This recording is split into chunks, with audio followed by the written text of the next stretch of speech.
उदांत अपराध हुआ था। एक दलित समाज के व्यक्ति को, जो हमारे पंकज भाई को बेरहमी से पीट कर मारा था, उस संबंध में बहुत सारे लोग जेल गए।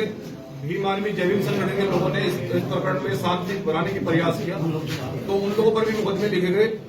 तो यहाँ उत्तराखंड की सरकार इतनी निरंकुश हो गई थी और सरकार के द्वारा इतनी तानाशाही की गई कि दलित समाज का बहुत उत्पीड़न किया गया, जिस संबंध में मजबूरन बहुजन समाज के सभी लोगों को मिलकर एक महापंचायत का आह्वान 27 तारीख को किया गया था। और 27 तारीख को महापंचायत में सरकार को पता लग गया था कि पूरे देश का बहुजन समाज महापंचायत में जुटेगा। तो सरकार में अब दम नहीं है आंखों से आंख मिलाने का। सरकार ने उत्पीड़न किया है, इसलिए सरकार ने 2 दिन पहले ही सरेंडर कर दिया। तो जो अभी वर्तमान में जो सभी अधिकारियों से वार्ता हुई है, हमने कहा था कि जो अभी 2 दिन पहले हमारा एक भाई हमारे बीच से चले गए, जो प्रमोद, इलाज के दौरान उनकी मृत्यु हुई है। तो हमने सभी बहुजन समाज के लोगों से ये अपील की थी कि किसी को भी आक्रोश होने की आवश्यकता नहीं है। हम लोग अंतिम संस्कार के बाद एक जितने भी प्रशासनिक अधिकारी हैं उनके साथ में एक डेलीगेशन बनाकर भेजेंगे। और जो डेलीगेशन कल वार्ता करने के लिए गया था, जिले के सभी अधिकारी मौजूद थे और हमारे बहुजन समाज और जय भीम संगठन के लोग मौजूद थे। तो उसमें सभी अधिकारियों ने जितनी भी हमारी डिमांड है, हमारे बहुजन समाज के लोगों पर जो झूठे मुकदमे लगाए गए हैं और पंकज भाई को जिन लोगों ने मारा है, उसमें बयान के आधार पर 302 में मुकदमा दर्ज होगा। और जितने मुकदमे हैं, हमारे भाई योगेश प्रमुख जी हैं, उन पर इनाम रखा गया था, वो इनाम अब नहीं रहेगा, न कोई मुकदमा रहेगा। जितने भी बेड़ले प्रकरण में जिन लोगों पर मुकदमे लगाए गए थे, अब किसी पर कोई मुकदमा नहीं है, सब लोग अपने घर वापस आ जाएं। और जिस प्रकार से ये तांडव किया गया, तो ये एक सरकार की तानाशाही है। हम इसके खिलाफ आंदोलन हमारा जारी रहेगा। बाकी जो पीड़ित परिवार है, प्रमोद भाई का परिवार है और पंकज भाई का परिवार है, उनको एक संविदा में नौकरी दी गई है और वो प्रशासनिक अधिकारियों ने जो उसमें डॉक्यूमेंट्स पूर्ति होती है, तो उसकी प्रक्रिया आज कल में पूरी हो जाएगी और सब चीजों को गंभीरता से बना लिया जाएगा। तो जिस कारण से अब मुझे लगता है कि महापंचायत जो 27 जुलाई को होनी थी, उसको स्थगित किया जा रहा है। उसका कारण यह है कि जब हमारी डिमांड मान ली गई है सारी, और सारी हमारी मांगे पूरी हो गई हैं, तो हम ये बहुजन समाज के लोगों से संदेश देना चाहते हैं कि अब आप लोग सभी शांति बनाए रखिए, सब लोग अपने घर में रहें। बाकी जैसे भी कोई जानकारी होगी, आपको सभी जानकारी दे दी जाएगी। कल को महक सिंह जी ने दावा किया था कि उनके दबाव में ये मांगे मानी गई है। आप कह रहे हैं कि आपका जो महापंचायत थी उसके दबाव में मांगे मानी है, तो किसका मतलब? बच्चा है हमारा, बोलने दो, बच्चा है हमारा, बोलने दो। तो इसलिए ये जो संगठन जिस प्रकार से हमारे भीम आर्मी के जिम्मेदार लोग खड़े हैं और हम लोगों ने इस प्रकरण को जितनी गंभीरता से लिया है, डीजीपी महोदय से मिले हैं और लगातार हम लोग गांव के जितने भी जो पीड़ित परिवार हैं उनके संपर्क में रहे हैं, लगातार अधिकारियों से वार्ता चलती रही। तो कहीं ना कहीं प्रशासन को लगा कि अब ऐसा ना हो कि 27 तारीख को माहौल खराब हो जाए। ऐसा भी हो सकता, क्योंकि आंदोलन क्या रूप ले ले कुछ नहीं पता है, आप भी जानते हैं। तो इसलिए आंदोलन कल ये मानकर चलिए कि 27 तारीख को उत्तराखंड में भूकंप आने वाला था। इसमें कोई संकोच नहीं है, क्योंकि पूरे देश का समाज पूरे गुस्से में था और पूरे देश के समाज आने के लिए पूरा आह्वान किया था। तो कल उत्तराखंड में अब तक बहुजन समाज की सबसे बड़ी महापंचायत होती, तो इसलिए सरकार ने सरेंडर करना पड़ा, सरकार को झुकना पड़ा। ये बहुजन समाज की ताकत है और ये भीम आर्मी जय भीम संगठन की ताकत है। और जिन लोगों ने इसमें पूरा संघर्ष किया, उन सभी पदाधिकारी व आंदोलनकारियों को हम बहुत बहुत धन्यवाद करते हैं, उनका बहुत सम्मान करते हैं। और बाकी मैं उनसे ये अपील भी करता हूं कि आप लोग संघर्ष जारी रखिए। बाकी ये डिमांड पूरी हुई है, ये हमारा आंदोलन आगे जारी रहेगा। बाकी जो और डिमांड है, उनको जो मांगे हमारी, उन मांगों को लेकर आंदोलन आगे जारी रहेगा।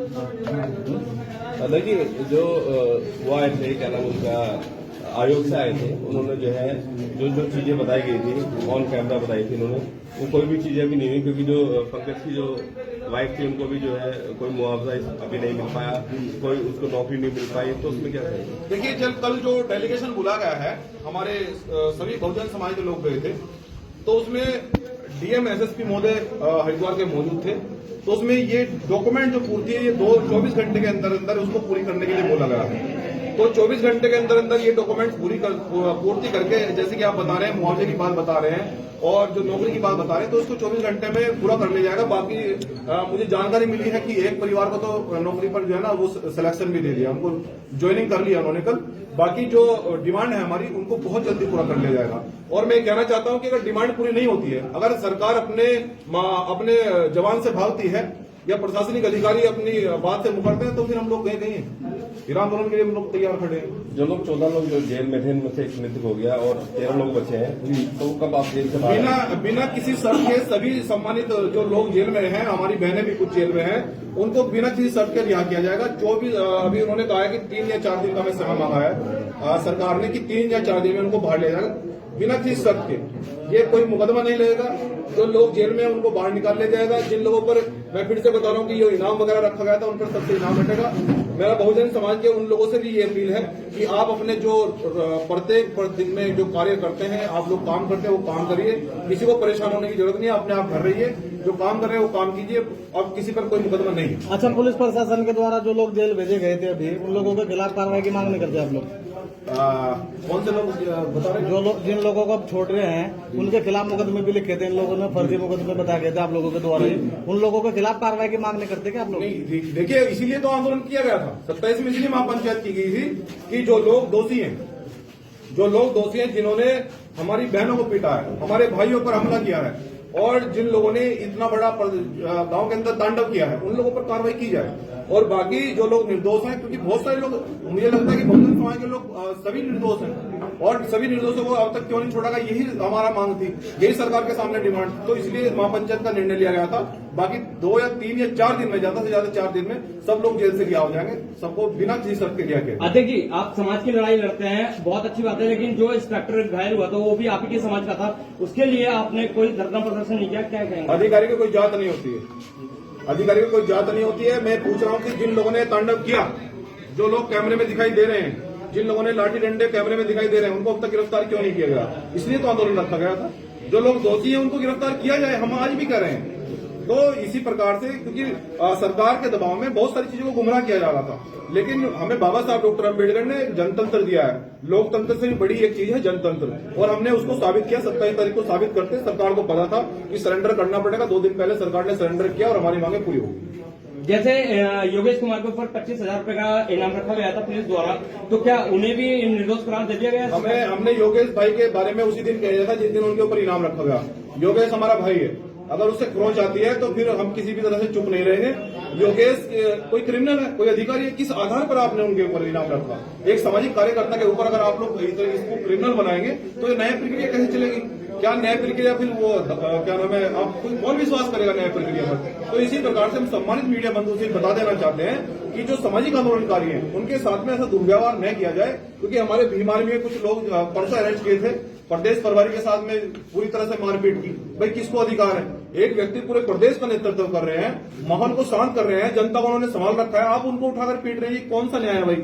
और अगर आप इस तरह से करेंगे तो फिर आंदोलन उग्र हो सकता है। आपकी मांगों में योगेश को निर्दोष दे दिया गया है सरकार के द्वारा? सर, योगेश निर्दोष हैं ऑलरेडी। उन्होंने बताइए, आप बताइए उन्होंने क्या अपराध किया है, या मुझे कोई पुलिस अधिकारी कोई एविडेंस दे दे उन्होंने क्या अपराध किया है। तो इसलिए मैं वही कह रहा हूं कि बिना किसी शर्त के सभी मुकदमे हटा लिए गए हैं, किसी पर कोई मुकदमा नहीं रहेगा।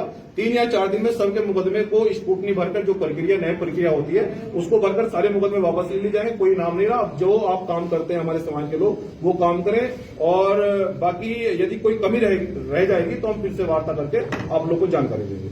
अध्यक्ष जी, एक आखिरी सवाल, जिस तरीके से जो है जिन लोगों पर जो है 302 रोड समाज के लोगों पर अभी उनकी कोई गिरफ्तारी नहीं हुई, तो उसमें क्या कहना चाहिए? हम वही कह रहे हैं। अभी जो कल डेलीगेशन भेजा गया था, अधिकारियों ने हमें ये आश्वासन दिया है कि भाई जो लोग मान लें कि जैसे कि हमारा पंकज भाई को मारा है, उसमें यदि कोई हमें एविडेंस मिलता है, जब तक हमें एविडेंस मिलता है और हम सभी तथ्यों पर जानकारी और सभी तथ्यों पर हम लोग पूरा फोकस बनाकर उसमें जांच कर रहे हैं, तो जैसे ही कोई एविडेंस मिलेगा तो हम निश्चित रूप से, हमने यही कहा कि 302 में मुकदमा दर्ज होना चाहिए, तो बहुत जल्दी 302 में मुकदमा भी दर्ज होगा। जैसे ही कोई गवाह वगैरह सब चीजें मिलती है और 302 में मुकदमा दर्ज होकर दोषियों को गिरफ्तार किया जाएगा। जो ये हॉस्पिटल में प्रमोद नाम के व्यक्ति एक्सपायर हुए हैं इलाज के दौरान, किसे दोषी मानते हैं? इसमें देखिए, उसकी जो तथ्य हैं उनका मेडिकल के आधार पर, जो जिन व्यक्ति की इलाज के दौरान मृत्यु हुई है क्योंकि जिस समय वो जेल गए उस समय मेडिकल क्या था और जिस समय उनकी मृत्यु हुई उसमें मेडिकल क्या था।